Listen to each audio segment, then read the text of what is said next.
Lettre numéro 18. Lectio Divina et prière contemplative par Kim Nataraja. Nous avons vu l'importance des évangiles dans la formation du christianisme des premiers siècles. Mais on oublie souvent qu'ils ont en même temps été la source de la prière contemplative profonde. Au moins jusqu'au XIIe siècle, la spiritualité chrétienne et sa tradition mystique furent enracinées dans la Lectio Divina, cette manière subtile de lire l'Évangile. Les moines du désert représentent une source ancienne d'inspiration, à la fois pour la Lectio et pour la prière contemplative, à laquelle elle est si étroitement liée. Les pères et les mères du désert, dans l'ensemble, faisaient tous partie d'une culture orale. Les ermites du désert préféraient écouter les Écritures lors de leurs rencontres hebdomadaires, appelées synaxis, plutôt que les lire personnellement. Ils retournaient ensuite dans leurs cellules et ruminaient ce qu'ils avaient entendu. C'est ainsi qu'ils gravaient tout cela dans leur mémoire et en distillaient la signification essentielle dans leur cœur, même durant les périodes de travail. De cette manière, les Écritures devenaient un guide de leur manière de vivre. Clément d'Alexandrie, qui vécut de 150 à 215 après Jésus-Christ, puis Origène, de 186 à 251 après Jésus-Christ, qui lui succéda à la tête de l'école catéchétique d'Alexandrie, n'était plus satisfait de l'interprétation littérale des Écritures telle que l'enseignaient Irénée et plusieurs autres évêques. Ils estimaient que l'interprétation ne constituait qu'une première étape, même si elle était importante.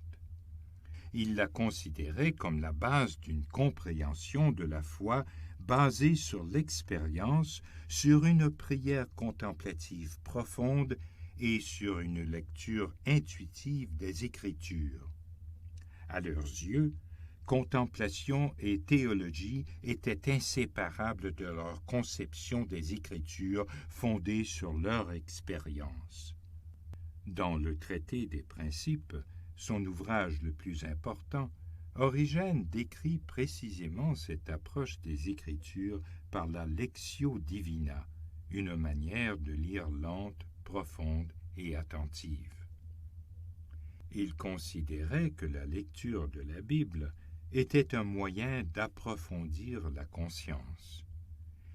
Il souligne qu'il y a 4 niveaux de lecture des Écritures.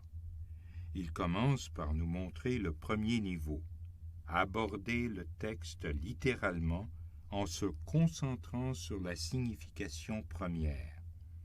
Il insiste ensuite sur la nécessité d'aller au-delà pour voir le niveau d'enseignement moral du texte. Après quoi, il nous incite à aller encore plus loin pour découvrir la signification allégorique du passage qu'il considère primordial. En cela, il était en parfait accord avec saint Paul. Notre capacité vient de Dieu. Lui nous a rendus capables d'être les ministres d'une alliance nouvelle, fondée non pas sur la lettre, mais dans l'esprit. Car la lettre tue, mais l'esprit donne la vie. Paul, 2 Corinthiens, chapitre 3, versets 5b et 6. Cela nous conduit finalement, comme ce fut le cas pour les pères et les mères du désert, à nous confronter à l'essence du texte en question. C'était considéré comme une rencontre avec le Christ ressuscité. C'est ainsi que vous devez comprendre les Écritures, comme le corps véritable du Verbe. Pour Origène et Clément d'Alexandrie, et pour ceux qui ont suivi leur interprétation de l'enseignement de Jésus, la première étape littérale, bien qu'importante, n'était donc que la base d'une compréhension de la foi par l'expérience. Mais Irénée se méfiait beaucoup de cette approche contemplative et de son interprétation allégorique des Écritures. Il désigna les divers groupes qui recommandaient cette approche sous la même étiquette d'hérésie. Dans son traité contre les hérésies, il parle de la gnose ainsi faussement nommée et considère de ce fait que le christianisme, dans son interprétation littérale des textes, est la vraie gnose. Clément, qui vécut à peu près à la même époque qu'Irénée, au IIe siècle, appela les chrétiens contemplatifs parvenus à une compréhension plus profonde de leur foi les vrais gnostiques. Ils se comptaient délibérément parmi eux.